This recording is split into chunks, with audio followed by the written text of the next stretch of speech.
Believe it or not, feature walls are back. But it's not what you think, because the latest trend in feature walls isn't just a lick of paint or some wallpaper. It's adding a whole new dimension. I'm going to use a very cool type of wall panelling to create two wall features to separate this dining and living area.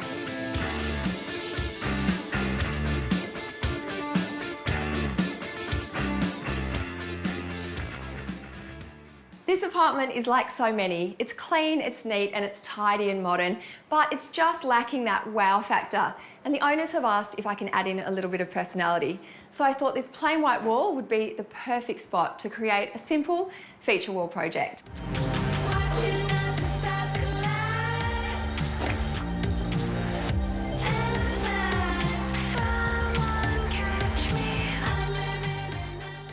What's going to give this wall an extra dimension is this very cool scalloped panel. Have a look at that. I'm going to place it behind the sofa to create kind of a visual backdrop. First thing I'm going to do is just find the studs. And I got the guys to put together a frame for me to attach the panels to.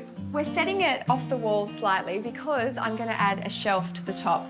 And it'll be 900 millimetres high, which is the same as the kitchen bench, so that the whole room is visually pleasing. So now it's time to add in our decorative panels.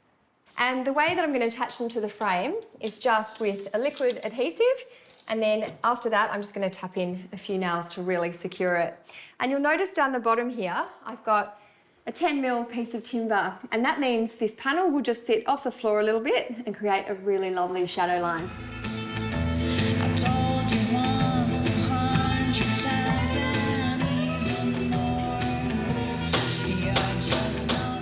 This nail punch drives the head of the nail into the panel so I can fill it over like it was never there. The homeowners love the colour green, so I've chosen this soft shade which will highlight the shape of our panels and contrast against the white wall. And because they're pre-primed, it makes life very easy and means I can paint straight onto them. You're not gonna get your hands on my pretty thing. The beauty of this feature is that we've created a ledge for a shelf, which is going to be really practical. And I've used Tassie oak to give it a premium feel and also to tie in with the other furniture in the room. I've already given it a clear coat of varnish, so now I'm just going to glue and nail it in place.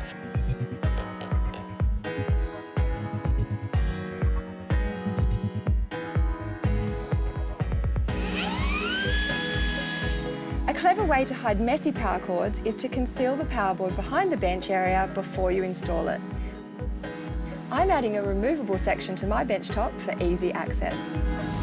I've been having a great time playing around and working on a fun feature wall in this open plan living space.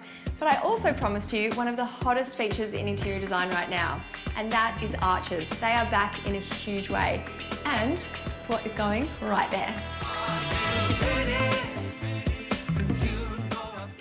To tie our archway in with the rest of the design, I'm using the same board that we're using behind the couch. Now, to create the perfect arch, I'm using this offcut of timber. I've found the centre point here, and I've also created a little groove where the pencil will sit at the top here. I've also marked the centre of our sheet. All you need to do is place a piece of timber in the centre, then we're going to nail it in. And as we move it around, you'll see we'll get the perfect arch. Then to cut the shape, I'm just using a jigsaw.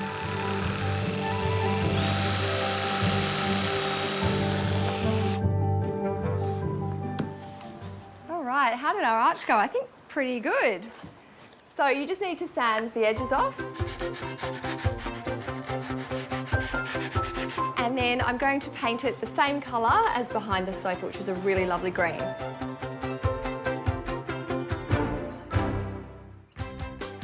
And don't forget to paint those edges so that the whole board is sealed. To hang our beautiful new arch, we're using a split batten system, which means that the weight will be evenly spread and will be nice and secure on the wall.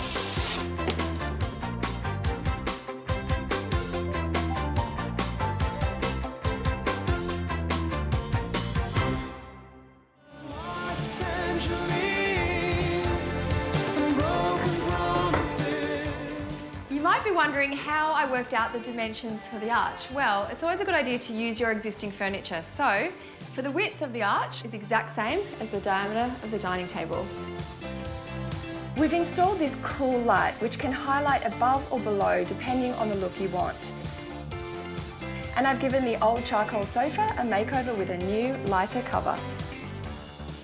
One of the best tips I can give you for interiors is to choose really good quality furniture that stands the test of time. And this sofa is exactly that. And the best part is it's really practical because you can change the slip cover.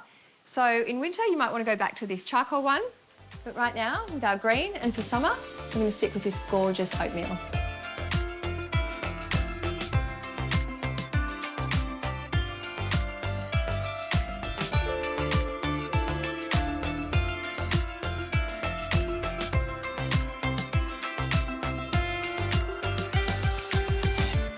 I decided to change the dining chairs in here to add some texture, a pop of colour, and also to mirror the curves that we've got going on in the rest of the room.